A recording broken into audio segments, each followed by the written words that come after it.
Okay, so welcome again. What we have here is a simple solar generator.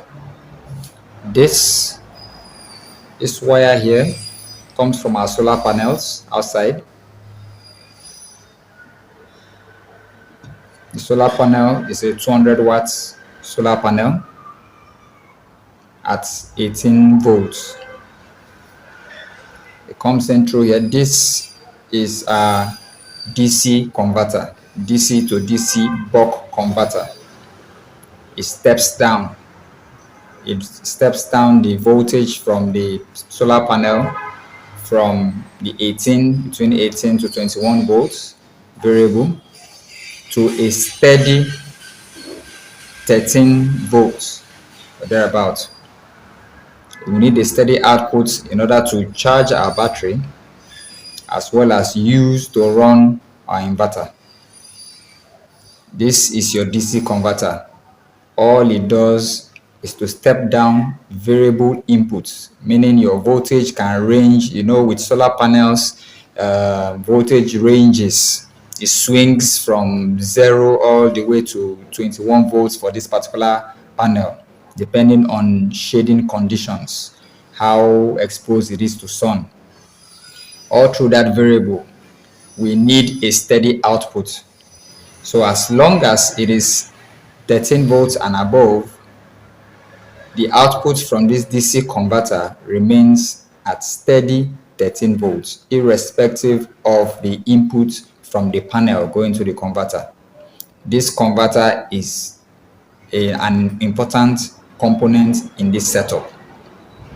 Then next is your diode. This is a diode, a high power diode. This is actually a 60 amp diode. It's not written on the body, but you could use one lesser rating. It depends on the circuit you're trying to build. This is a diode. All it does is to ensure that current does not flow back from the battery to the converter. This is here simply to protect the converter, the DC converter. That's the only reason we're having this here. So current only flows one way, from the converter through the diode and into the battery or inverter, but it cannot flow back from the battery through the diode to the DC converter. This protects your DC converter. You want at all times when you're working with electric circuits to keep them protected as much as possible. So after that, simple connection. The positive output here goes into the diode, and of course the positive connection from here to our positive terminal here. We have two terminals. You can see they are makeshift terminals. This here is our positive terminal as marked here, while this is our negative terminal. So your negative from your DC converter bypasses the diode completely all the way to the negative terminal here, while your positive terminal from your converter goes into the diode and comes out through here. This is where the whole blocking of reverse current happens. So now here, these two terminals, this is where you connect your inverter board. This is your inverter board. This converts your 12 volts into 240 volts. It depends. You can also convert to 12 to 120 volts depending on your region. If you're watching this from the US, United States, their voltage rating I think is 110 to 120.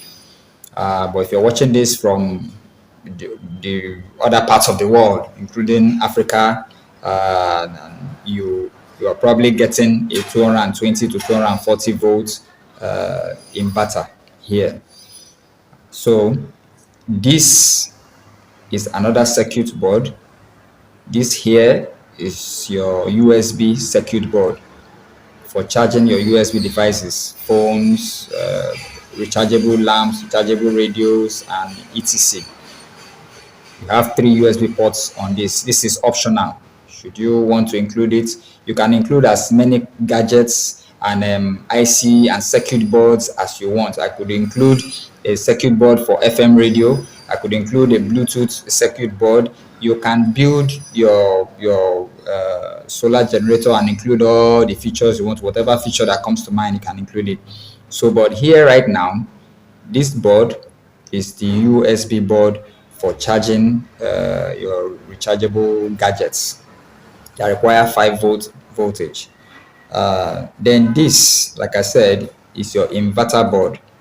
It takes the 12 volts coming from the battery or your panel and converts it to 240 volt variable AC. Called 240 volts AC, alternating current, for use in your house. The most appliances in the house use alternating current.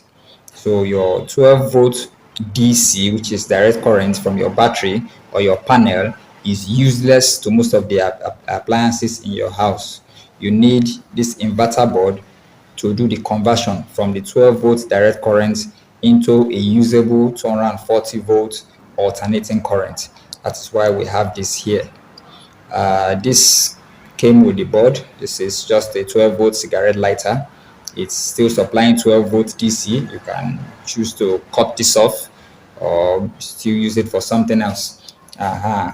So, but what you have here, the output, these two, if you can see this, let me see if you can see these terminals.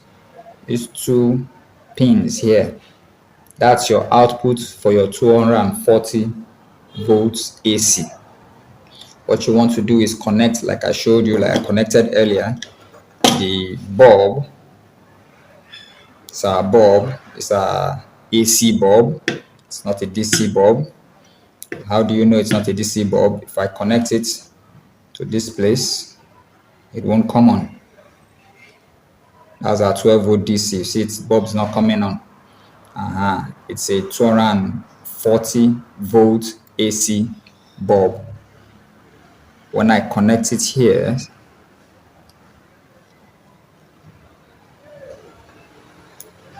comes on. That confirms your output, your 240 volts alternating current output from here. So what you want to do as you build your solar generator, you could choose to incorporate this socket. This is your household socket. You connect it to those terminals and then place this somewhere in your box. This is where you will plug your appliances, your 240 volt appliances to your whatever it is, your household appliances, you plug here. So this essentially is what your solar generator is made up of. This inverter board here is a 150 watt inverter board. So essentially this solar generator here has a maximum capacity of 150 watts. That's the maximum capacity of the power you can pull from this at any given time.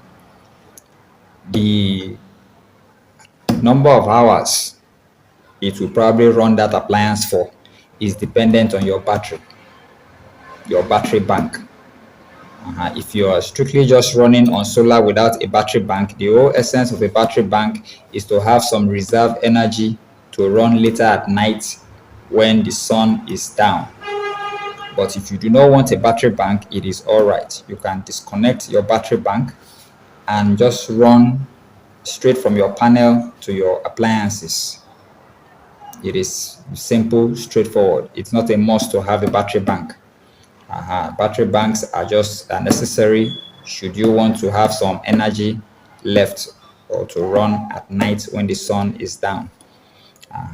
So this is essentially what your solar generator, any solar generator anywhere, is made up of. Your converter circuit, your protection diodes, your battery bank, your inverter board, and then any other gadgets you want to, Bluetooth, FM radio, USB gadgets and co. You just buy them, you buy all the boards and follow instructions to connect them. Depending on the capacity of the generator you want to build. If you want to power this, for instance, cannot power your fridge. No, it can't. It is 150 watts. It's too small. You want to power your fridge, you probably need 1,000 watts or 1 kilowatt. You won't need a 1 kilowatt board that you can buy. All these things are being sold. We can supply, you can order on your behalf and then supply you. Let us know what you need and we will supply you. Or you can shop around, go online, find markets, marketplaces, market stores, electrical market stores online, and search for what you want, place your order, get your components, and build yourself. So with this, you can use wooden boxes, design your wooden boxes as you want. You can choose to use metal packaging if you're a metal works person. Design your metal packaging as you want. Put all these components in there, and you now have your solar generator. If you brand it properly, that becomes your business. Or you just make it and use for yourself or for your loved ones, for your friends and neighbors, or you turn it into a full-blown business. But this is a cheaper and a lot less time-consuming way of building a solar generator that serves your needs. And of course, like I said, depending on what you want to power, you can go as high as you want. You want to power your ACs, power your deep freezers. All you need are to alternate these components, get bigger components, bigger capacity components, boards, and then do your connection.